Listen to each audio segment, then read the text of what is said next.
bagian pertama dari video ini, kita sudah membahas 3 dari 7 karunia Roh Kudus menurut Santo Thomas Aquinas yang tertulis di dalam buku karangan Romo Peter John Cameron OP, The Gift of the Holy Spirit According to Saint Thomas Aquinas.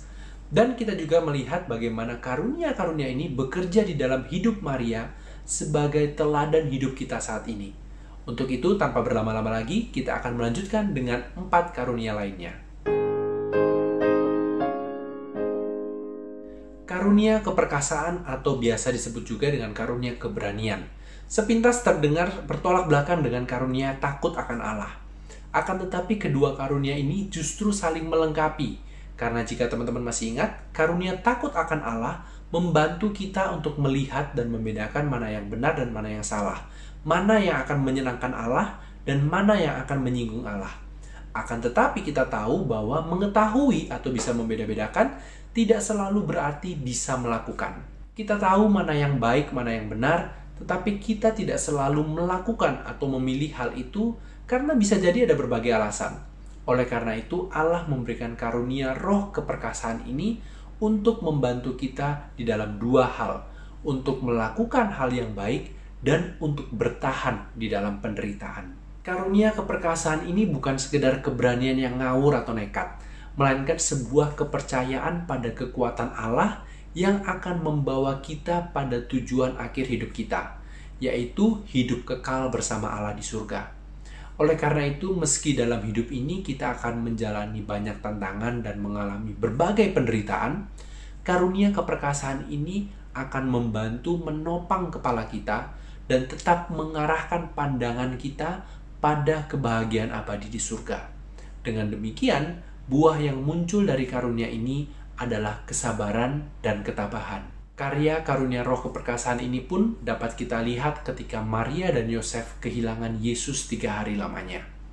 Setelah pergi ke Yerusalem untuk merayakan Hari Raya Paskah, Maria dan Yosef berjalan pulang kembali tanpa menyadari bahwa Yesus tidak ikut bersama mereka. Dan diceritakan di dalam Injil Lukas bahwa Maria dan Yosef segera mencari Yesus di antara kerabat mereka, dan mereka terus mencari sambil berjalan kembali ke Yerusalem. Proses pencarian ini berlangsung selama 3 hari. Dan kejadian ini sungguh menarik, karena apa yang terjadi pada saat Yesus berusia 12 tahun ini akan terjadi lagi pada saat ia berusia 33 tahun. Maria akan menyaksikan putranya wafat sebelum bangkit kembali pada hari ketiga. Dan karunia keperkasaan inilah yang akan terus menjaga keteguhan iman dan harapan Maria.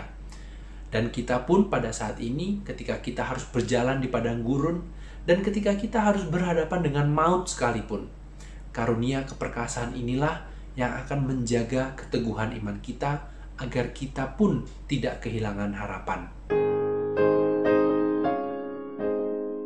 Dalam masa PSBB ini, kita banyak memiliki waktu di rumah untuk mencoba berbagai hal yang baru, entah itu memasak di dapur, atau mencoba membuat website dan YouTube channel seperti Jejak Kudus.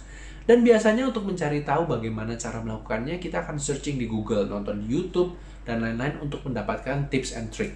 Dan aku yakin hal ini pun kita lakukan dengan berbagai hal dalam hidup kita. Ketika kita harus membuat suatu keputusan, kita akan bertanya dan berdiskusi dengan orang-orang terdekat kita. Bagaimana menurut mereka, apa saran mereka, dan lain-lain. Dengan kata lain, kita selalu berusaha untuk mencari nasihat. Oleh karena itu, Allah memberikan karunia roh nasihat untuk membantu kita. Ada 2 hal penting yang perlu kita ketahui tentang roh nasihat ini.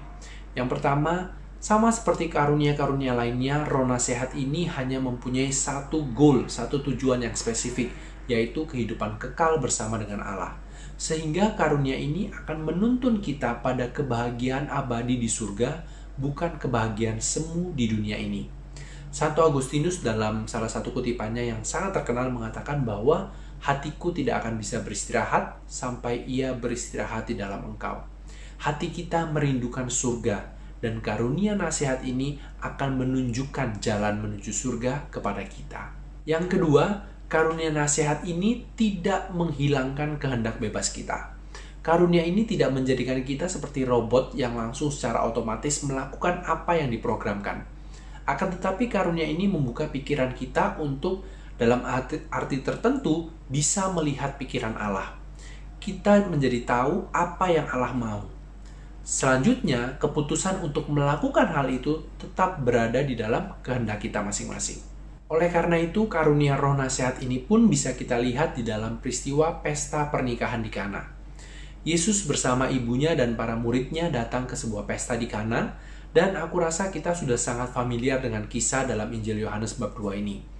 Maria menyadari bahwa anggur di pesta ini habis. Lalu ia memberitahukan hal ini kepada Yesus, dan ia menyuruh para pelayan untuk melakukan apa yang dikatakan oleh Yesus. Hal yang sangat menarik di sini adalah bagaimana para pelayan ini pun mengikuti nasihat Maria. Seperti yang sudah kita bahas sebelumnya, karunia nasihat itu tidak menghapus kehendak bebas kita, sehingga selalu ada pilihan dan kita harus memilih. Karunia roh nasihat ini membantu kita untuk menjadi seperti pelayan-pelayan ini, menjadi sensitif terhadap nasihat-nasihat yang kita terima untuk bisa mentransformasikan diri kita seperti air yang diubah menjadi anggur. Sama seperti nasihat Maria, karunia roh nasihat ini pun akan menuntun kita kepada Yesus. Dan seringkali nasihat yang kita terima bisa saja terdengar aneh dan tidak masuk akal. Contohnya, kehabisan anggur tetapi disuruh mengisi tempayan dengan air. Nah, disinilah bagian dari tugas kita, bagian dari kehendak bebas kita untuk menanggapi nasihat itu dengan penuh kepercayaan. Jika kita bisa merenungkan kembali perjalanan hidup kita, kita bisa melihat bahwa penderitaan yang sesungguhnya kita rasakan itu adalah ketika kita tidak bisa mengerti atau memahami apa makna dan tujuan dari penderitaan yang sedang kita jalani. Sebaliknya, ketika kita bisa mengerti makna dari apa yang kita lakukan, ketika kita bisa melihat tujuan yang lebih besar, seperti seorang atlet yang berlatih keras siang dan malam untuk mencapai sebuah prestasi, atau mendapatkan sebuah medali, maka proses yang seringkali tidak mudah pun akan bisa dijalani dengan penuh semangat. Begitu pula dengan hidup kita secara menyeluruh. Kita perlu menyadari bahwa hidup kita ini diciptakan bukan hanya untuk dunia ini, melainkan untuk sesuatu yang supernatural, yang berada di luar apa yang mampu kita lihat, apa yang kita rasakan, dan apa yang kita pikirkan. Santo Thomas Aquinas mengajarkan bahwa pengetahuan manusia itu berawal dari kelima panca indera kita. Melalui penglihatan, pendengaran, dan lain-lain, kita bisa memahami apa yang ada di dunia ini. Lalu pertanyaannya adalah, jika kita diciptakan bukan untuk dunia ini, bagaimana kita bisa mengerti hal-hal yang tidak ada di dunia ini? Tentu saja, kita tidak bisa mengandalkan panca indera kita, maka Allah memberikan kita karunia roh pengertian. Karunia pengertian ini membantu kita untuk melihat segala ciptaan di dunia ini lebih dalam lagi sampai kita bisa melihat bayangan dari Sang Pencipta, yaitu Allah sendiri yang menjadi tujuan akhir dari hidup kita. Contohnya, jika kita melihat uang sebagai tujuan akhir, bisa jadi kita akan dikontrol oleh keserakahan. Jika kita melihat pasangan kita sebagai tujuan akhir, maka bisa jadi kita akan dikontrol oleh hawa nafsu. Dan yang akan terjadi adalah semua hal ini tidak akan bisa benar-benar mengisi kekosongan yang ada di hati kita. Dan yang terjadi, kita akan terus mencari apa lagi. Kita mencari lebih banyak lagi. Kita mengganti mencari yang lain lagi. Oleh karena itu, dengan adanya karunia pengertian ini, kita bisa menata hidup kita sesuai dengan urutan prioritas yang benar. Kita bisa memahami bahwa segala ciptaan di dunia ini adalah sarana untuk kita mengenal Allah Sang Pencipta. Tentunya dalam konteks ini, arti kata sarana bukan berarti menggunakan atau memanfaatkan seseorang seperti sebuah objek, melainkan untuk menyadari bahwa tidak ada seorang pun atau hal apapun di dunia ini yang bisa menggantikan Tuhan, menggantikan apa yang hanya Tuhan bisa berikan pada kita. Namun mereka bisa mengantar kita untuk mengenal Tuhan lebih dekat lagi. Karunia roh pengertian membantu kita untuk melihat ini, melihat apa yang tidak terlihat oleh mata, dan dengan demikian kita bisa berada di dunia ini tanpa menjadi bagian dari dunia ini. Kita tidak terikat pada hal-hal duniawi, tetapi bisa menggunakan segala sarana yang ada untuk melaksanakan kehendak Allah. Oleh karena itu, karunia pengertian ini bisa kita temukan pula pada saat Yesus ditanya, "Siapakah ibumu?" Yesus menjawab, "Siapapun yang melakukan kehendak Bapakku di surga, dialah saudaraku laki-laki Dialah saudaraku perempuan, dialah ibuku. Yesus memberikan sebuah pengertian yang baru yang membawa kita untuk bisa melihat lebih dalam lagi dalam berbagai perkara di dalam hidup kita. Ketika kita membaca ayat ini, kita tahu bahwa Maria ada juga di situ. Sehingga kemungkinan besar Maria pun mendengar bagaimana Yesus menjawab pertanyaan ini. Mungkin secara spontan kita berpikir, kok jawaban ini sepertinya nggak sopan dan seperti nggak mau mengakui Maria sebagai ibunya. Namun dengan karunia pengertian, Maria pun bisa memahami bahwa sesungguhnya ia pun menjadi ibu Yesus karena ketaatannya kepada kehendak Bapa. Dan rahmat Allah yang memenuhi dirinya pun bisa memenuhi kita semua jika kita mau taat pada kehendak Bapa. Seseorang yang bijaksana sering diasosiasikan dengan orang yang memiliki banyak pengetahuan dan banyak pengalaman.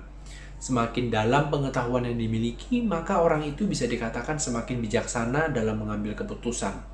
Dan tentunya kita bisa mendapat pengetahuan ini dari banyak membaca, banyak belajar, dan juga banyak pengalaman. Akan tetapi seperti yang sudah kita bahas pada karunia-karunia sebelumnya, semua yang bisa kita lakukan di dunia ini hanya terbatas pada apa yang ada di dunia ini.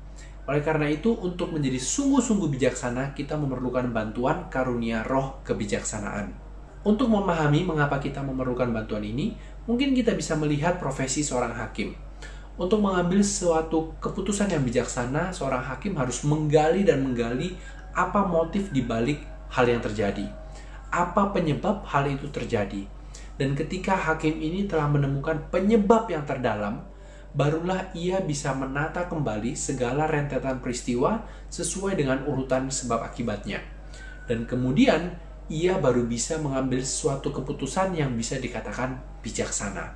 Jadi roh kebijaksanaan ini membantu kita untuk melihat penyebab dari segala penyebab. Penyebab yang pertama, yaitu Allah sendiri. Oleh karena itu, dengan karunia kebijaksanaan ini, kita pun bisa menyusun tatanan hidup kita dalam urutan yang benar. Santo Agustinus mengatakan bahwa hidup yang damai itu bukanlah hidup yang tidak memiliki konflik, melainkan hidup yang tertata dengan urutan prioritas yang tepat. Implikasinya bagi hidup kita saat ini adalah dengan karunia kebijaksanaan ini, kita pun bisa dengan yakin melihat bahwa segala yang terjadi dalam hidup kita, baik itu susah ataupun senang, suka atau duka, semua hal ini pada ujung terakhirnya kita bisa melihat bahwa Allah ada di balik semuanya ini. Misalnya, di masa pandemi seperti ini, jika pekerjaanmu adalah yang utama dalam hidupmu, dalam sekejap pekerjaan ini bisa menjadi tidak berguna. Jika kekayaan yang menjadi hal utama di dalam hidupmu, dalam sekejap kekayaan itu pun tidak bisa menjamin keselamatanmu.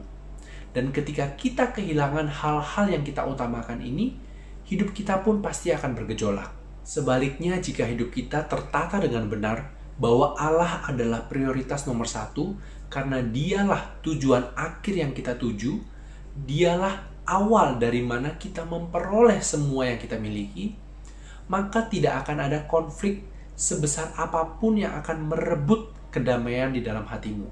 Karena Allah tidak akan pernah hilang. Dan jika Allah ada di urutan yang pertama, maka bahkan hal yang terburuk sekalipun akan tertata dalam penyelenggaraan ilahinya. Oleh karena itu, kita dapat melihat karunia kebijaksanaan ini di dalam diri Maria ketika ia melihat Yesus putranya tergantung di atas salib. Dengan karunia kebijaksanaan ini, Maria bisa melihat bahwa hal yang mengerikan yang terjadi pada putranya ini pun adalah bagian dari penyelenggaraan ilahi Allah. Sehingga tidak ada sepatah kata penolakan pun yang terucap dari bibirnya. Namun sebaliknya, Maria tetap percaya sampai akhir. Begitu pula dengan kita semua saat ini. Karunia kebijaksanaan ini pun akan sangat membantu kita untuk menata kembali hidup kita yang mungkin saat ini berubah 180 derajat karena pandemi ini. Orang-orang banyak menyebutnya dengan istilah the new normal. Dan mungkin tidak ada waktu yang lebih tepat selain sekarang untuk memohon karunia kebijaksanaan agar hidup kita pun bisa tertata rapi sesuai dengan rancangan Allah dan kita pun bisa sungguh-sungguh damai dan bahagia. Terima kasih, Tuhan memberkati.